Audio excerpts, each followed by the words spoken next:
네, 오늘 이 말씀을 가지고 생명의 떡이라는 제목으로 함께 은혜를 나누겠습니다. 오늘은 대림절 네 번째 주일입니다. 인간의 역사는 시작과 끝이 있습니다. 불교 사상은 윤회설입니다. 삶과 죽음이 계속적으로 유전하고 인간의 행위에 따라서 다음의 생이 결정된다는 사상입니다. 그래서 현재의 삶은 자신이 지은 업보의 결과다 이렇게 여깁니다. 이 윤회에서 벗어나는 것을 해탈이라고 하고 이것이 불교가 말하는 구원입니다. 아제아제 바라아제라는 말 들어보셨을 겁니다. 가자 가자 저 피안의 언덕으로.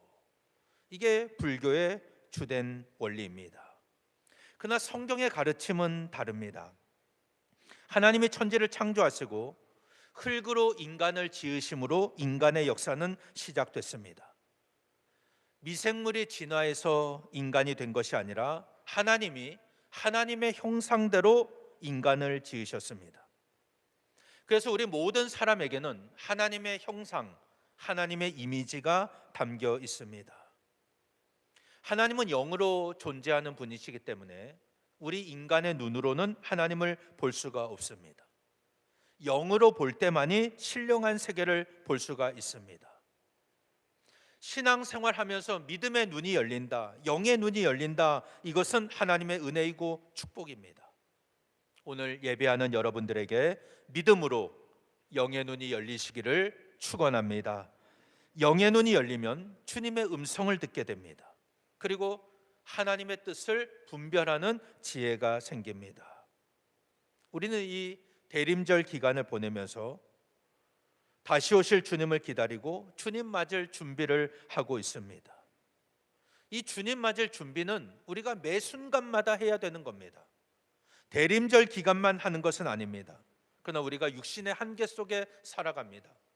세상 일에 바빠서 주님을 맞을 준비를 제대로 하지 못할 때가 많습니다. 주님이 다시 오신다는 막연한 믿음은 있지만 실제로 아무런 준비를 하지 못하고 사는 것이 우리의 현실입니다. 그래서 교회 절기가 필요한 겁니다. 이 기간만큼은 구원자로 오신 예수님께 감사하고 또 심판자로 다시 오실 주님을 기다리는 그런 믿음을 가지는 기간입니다. 인간의 역사는 시작과 끝이 있다고 그랬죠. 주님이 다시 오시는 날 역사는 끝납니다. 그날에 주님을 맞을 준비를 해온 사람은 영광 중에 들림 받아서 어린 양 혼인 잔치에 참여합니다. 하나님은 이들에게 빛나고 깨끗한 세마포 옷을 허락하십니다. 이 세마포 옷은 성도들의 옳은 행실입니다. 요한계시록 18장 9절에 보면 그에게 빛나고 깨끗한 세마포 옷을 입도록 허락하셨으니 이 세마포 옷은 성도들의 옳은 행실이로다. 이렇게 말씀하고 있습니다. 우리가 하나님 나라에 들어가고 어린 양 혼인잔치에 참여할 수 있는 티켓이 무엇입니까? 바로 빛나고 깨끗한 세마포 옷입니다. 우리는 예수 그리스도의 보혈로 죄를 용서받고 하나님의 자녀가 되었기 때문에 이미 우리에게는 빛나고 깨끗한 세마포 옷이 주어져 있습니다. 문제는 이 옷을 더럽히지 않는 것입니다. 세마포 옷은 성도들의 옳은 행실입니다. 세상 사람들의 옳은 행실이 아니라 성도의 옳은 행실입니다. 이 성도의 옳은 행실은 하나님의 뜻에 합당한 거룩한 삶입니다. 그래서 우리는 하나님이 기뻐하시는 삶을 살아야 됩니다. 사실 이 성도의 옳은 행실은 그렇게 어려운 것이 아닙니다. 아주 간단합니다. 하나님이 하라고 하신 것은 하면 되고 하지 말라고 하신 것은 안 하면 됩니다. 그런데 우리의 현실을 놓고 보면 하라고 하신 것은 하지 않습니다. 하지 말라고 하는 것은 몰래 하는 죄를 범합니다. 그러면 우리의 세마포 옷이 더러워지는 겁니다. 더러운 이 세마포 옷으로는 우리가 하나님 나라에 들어갈 수가 없습니다. 어린 양 혼인잔치에 참여할 수가 없는 것입니다. 그래서 우리는 이 세마포 옷을 깨끗하게 빨아야 됩니다. 우리가 회개하면서 하나님 앞에 내 죄를 씻어내는 것, 이게 바로 세마포 옷을 빠는 것입니다. 평상시에 이렇게 해야 되지만 우리가 이 대림절 기간만큼은 보다 명확한 그런 목적을 가지고 세마포 옷을 빨아야 됩니다. 오늘 나는 주님이 보시기에 합당한 삶을 살아가고 있습니까? 오늘 내 세마포 옷은 더럽혀지지 않고 깨끗하게 입고 있습니까? 요한계시록에 보면 소아시아의 7교회가 나옵니다. 그 중에 사대교회가 나옵니다. 주님은 이 사대교회를 책망하셨습니다. 내가 살았다는 이름은 가졌으나 죽은 자로다. 내 하나님 앞에 내 행위에 온전한 것을 찾지 못하였노니 그러므로 내가 어떻게 받았으며 어떻게 들었는지 생각하고 지켜 회개하라. 만일 일 깨지 아니하면 내가 도둑같이 이르리니 어느 때에 내게 이르는지 내가 알지 못하리라. 이 사대교회는 하나님 앞에, 예수님 앞에 칭찬받는 게 아니라 책망을 받는 교회였습니다. 그런데 그 교회 안에는 그 옷을 더럽히지 않는 자들이 있었습니다. 주님이 그들을 향해 말씀하십니다. 요한계시록 3장 5절에 보면 이기는 자는 이와 같이 흰 옷을 입을 것이요 내가 그 이름을 생명책에서 결코 지우지 아니하고 그 이름을 내 아버지 앞과 그의 천사들 앞에 시인하리라. 이렇게 말씀하십니다. 우리가 세마포 옷을 더럽히지 아니하고 깨끗하게 이 옷을 입고 있으면 주님이 내 이름을 생명책에서 지우지 아니하신다. 그리고 내 이름을 하나님과 천사들 앞에서 시인하시겠다. 이렇게 말씀을 하셨습니다. 우리가 다시 오실 주님 앞에서 거룩한 삶을 살아야 하는 이유가 무엇입니까? 주님은 우리의 행실을, 우리의 삶을 옳은 행실, 이것을 세마포 옷에 비유하셨습니다. 이 세마포 옷이 더러워지면 하나님 나라에 들어가지 못합니다. 우리의 삶이 거룩하지 않으면 하늘나라 생명책에서 내 이름이 지워집니다. 그래서 성도의 삶은 너무나도 중요합니다. 우리가 구원받는 것은 믿음으로 받습니다. 이것을 신학 용어로 이신칭의라고 합니다. 믿음으로써 구원을 받는다. 누구든지 예수 믿으면 멸망하지 않고 영생을 받습니다. 하나님은 우리에게 구원을 받을 만한 다른 이름을 주시지 않았습니다. 오직 예수님을 통해서만 구원을 받습니다. 우리는 구원받은 백성으로 이 세상을 살아갑니다. 우리가 예수님의 보혈로 죄를 용서받고 하나님의 자녀가 되었다면 이제는 그에 합당한 삶이 있어야 됩니다. 이게 바로 성도의 옳은 행실이고 거룩하게 구별된 삶입니다. 나에게 입혀진 이 세마포 옷을 더럽히지 않는 것입니다. 만약 내가 오늘 구원받았지만 내 삶이 전혀 거룩하지 않다면 과연 나는 하나님 나라에 들어갈 수 있을까요? 여러분 한번 생각해 보세요. 다 구원받았다고 생각하실 겁니다. 그러면 여러분의 삶은 거룩하게 구별되어 있습니까? 우리가 믿음으로 구원받는다. 이것은 대전제이고 진리입니다. 그런데 내 삶이 전혀 거룩하지 않다. 그러면 사실 내 구원을 한번 의심해 보아야 됩니다. 내가 진짜 구원받는 게 맞는가? 내 스스로를 점검해 보아야 됩니다. 지금 당장 주님이 재림하신다면 나는 기쁨으로 주님을 맞이할 자신이 있습니까? 마라나타, 아멘 주 예수여 오시옵소서. 기쁨으로 주님을 환영할 수가 있습니까? 그런 확신과 소망이 없다면 오늘 내 구원은 가짜일 수도 있습니다. 하나님 나라에 들어가지 못하는 구원일 수 있다는 겁니다. 오늘 우리는 대림절 네 번째 주일, 마지막 주일을 맞았습니다. 이번 주 토요일은 성탄절입니다. 저는 오늘 이 대림절 네 번째 주일을 맞아서 여러분들에게 다시 한번 말씀드립니다. 인간의 역사는 처음과 끝이 있습니다. 예수님도 나는 알파와 오메가다 말씀하셨습니다. 그래서 우리는 마지막을 준비해야 됩니다. 영생에 대한 소망을 가지고 믿음으로 살아야 됩니다. 오늘 대림절 마지막 주일을 맞아서 다시 오실 주님을 바라보고 하나님 나라를 소망하며 나에게 입혀진 이 세마포 옷을 깨끗하게 지키고 영원한 하나님 나라에 다 들어가는 저와 여러분 되시기를 주님의 이름으로 간절히 축원합니다. 오늘 본문에 보면은 예수님께서 자기 자신을 생명의 떡이다라고 말씀하시는 내용이 나옵니다. 우리가 쭉 요한복음의 말씀을 함께 공부하고 있습니다. 요한복음에는 7개의 표적과 7개의 자기 계시가 나옵니다. 지금까지 4개의 표적이 나왔습니다. 가나 혼인잔치에서 물을 포도주로 변화시켰고 신하의 아들을 고치셨습니다. 베데스다 연못가에서 38년 된 병자를 고치셨고 오병이어의 기적을 행하셨습니다. 이 모든 것은 예수님이 하나님의 아들 그리스도이심을 보여주는 표적입니다. 오늘은 7개의 자기 계시 가운데 첫 번째입니다. 예수님은 나는 생명의 떡이다 라고 말씀을 하십니다. 오늘 본문 35절에 보면은 예수께서 이르시되 나는 생명의 떡이니 내게 오는 자는 결코 줄이지 아니할 터이요 나를 믿는 자는 영원히 목마르지 아니하리라, 이렇게 말씀하셨습니다.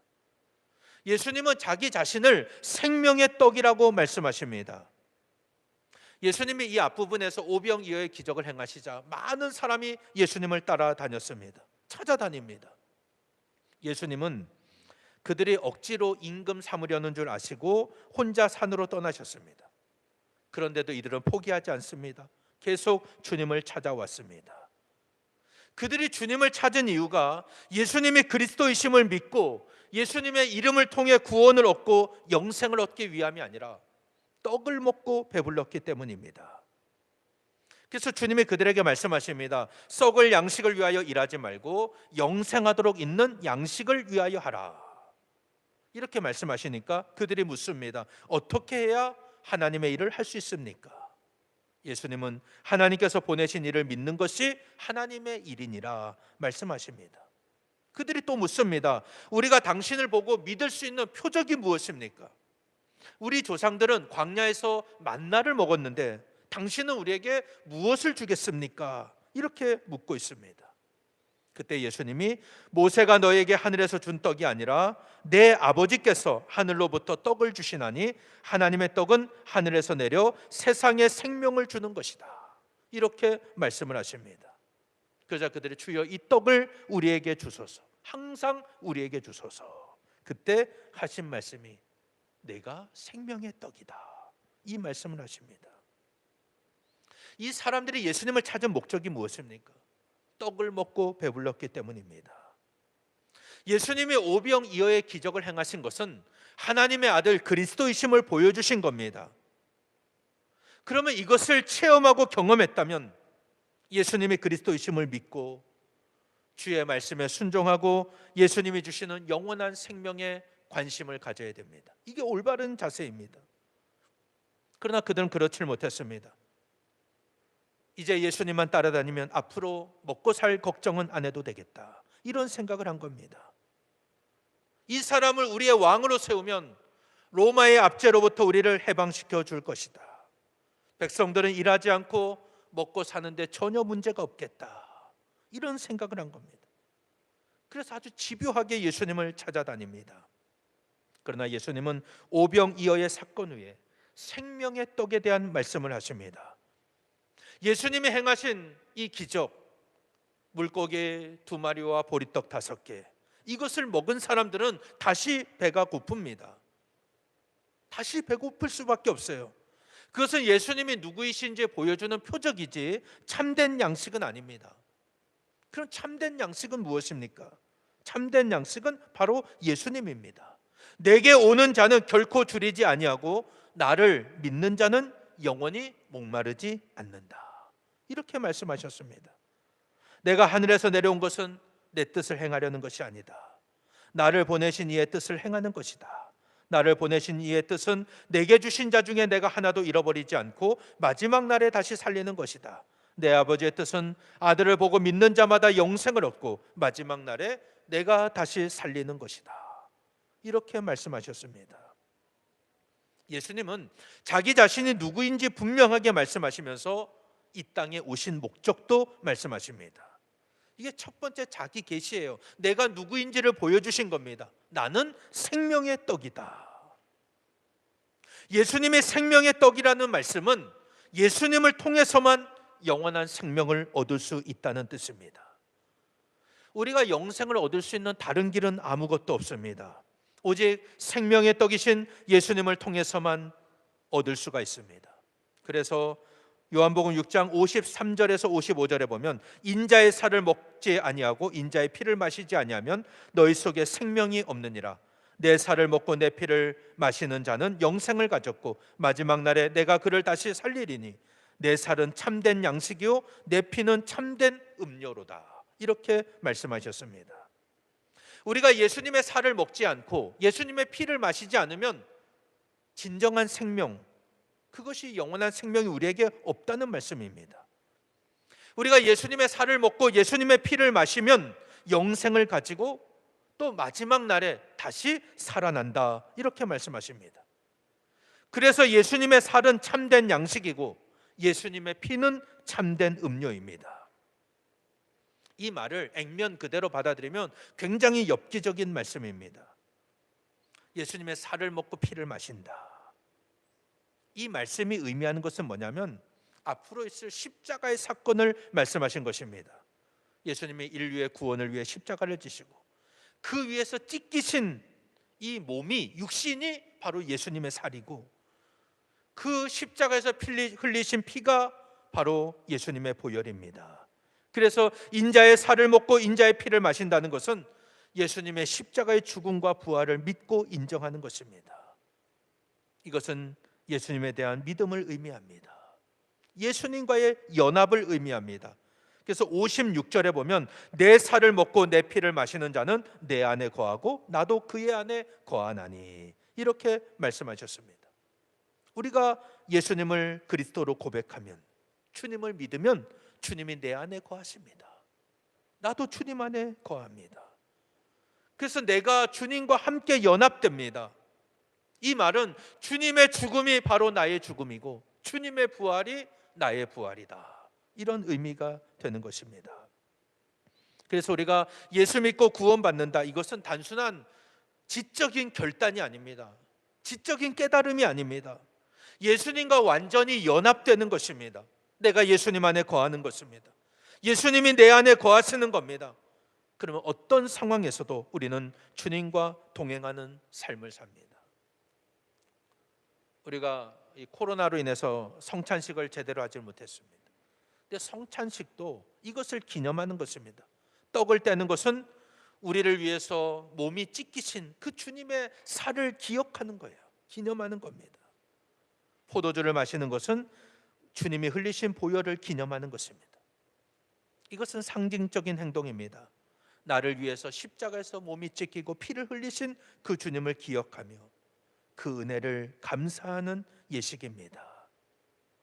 주님이 이렇게 십자가에서 몸이 찢기고 피를 흘리시고 죽으셨다가 부활하신 이유가 무엇입니까?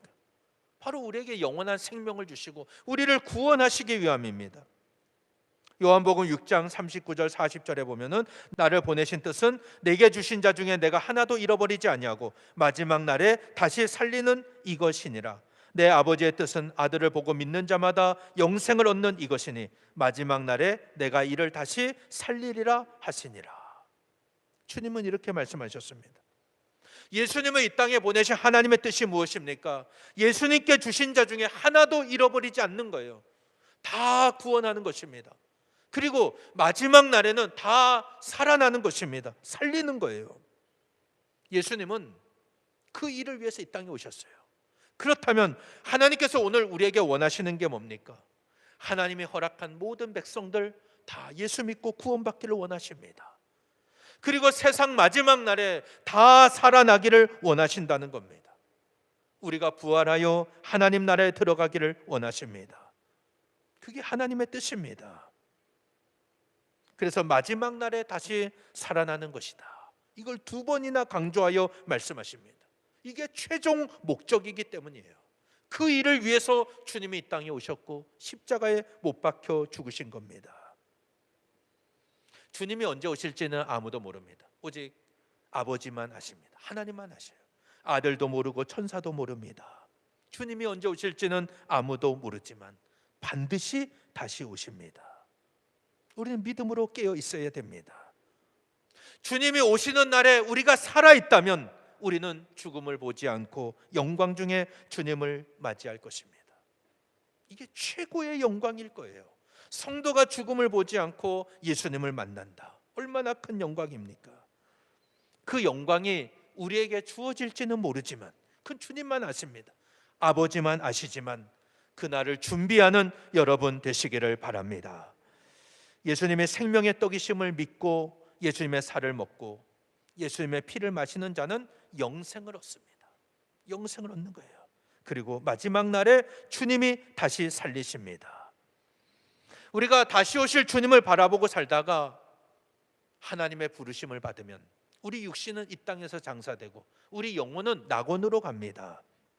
그 후에 주님의 호령과 천사장의 소리와 하나님의 나팔 소리로 친히 하늘로부터 강림하실 때 그리스도 안에서 먼저 죽은 자들이 살아납니다. 일어납니다. 그 후에 살아남은 자들도 그들과 함께 구름 속으로 끌어올려 공중에서 주를 영접합니다. 이게 성경의 말씀입니다. 예수님을 이 땅에 보내신 하나님의 뜻은 생명의 떡이신 예수님을 믿고 영생을 얻는 것입니다. 마지막 날에는 다시 살아나는 것입니다. 그래서 우리가 이 세상만 바라보고 살아서는 안 되는 겁니다. 우리의 본향은 하나님 나라 천국입니다. 영원한 하나님의 집이 바로 본향입니다. 그 날을 바라보면서 우리가 이 땅을 거룩하게 살아야 됩니다. 오늘 내 이 세마포 옷을 더럽혀서는 안 됩니다. 내가 주의 말씀에 순종하고 하나님의 뜻을 행해야 하는 이유가 뭡니까? 성도의 옳은 행실로 빛나고 깨끗한 세마포 옷을 준비한 자만이 어린 양 혼인잔치에 참여할 수 있기 때문입니다. 흰 옷을 더럽히지 않은 사람은 주님과 동행합니다.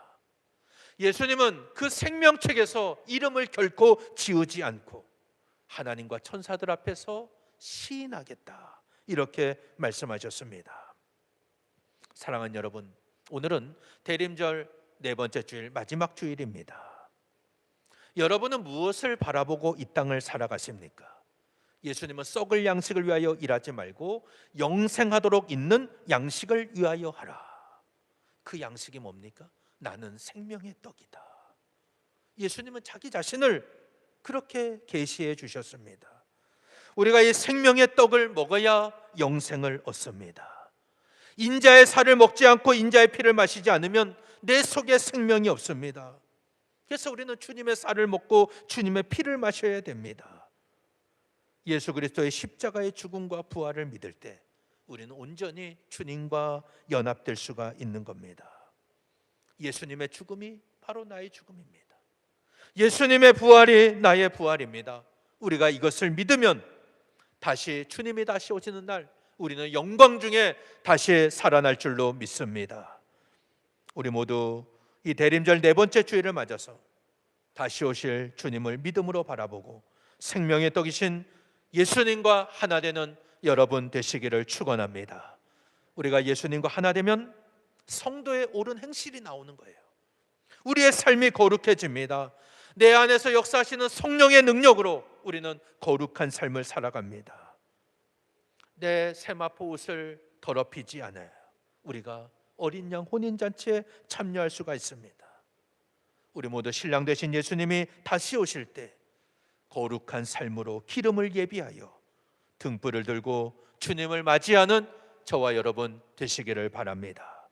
그리하여 주님이 다시 오시는 그날이 우리에게 영광의 날, 승리의 날, 기쁨의 날이 되시기를 예수님 이름으로 간절히 축원합니다.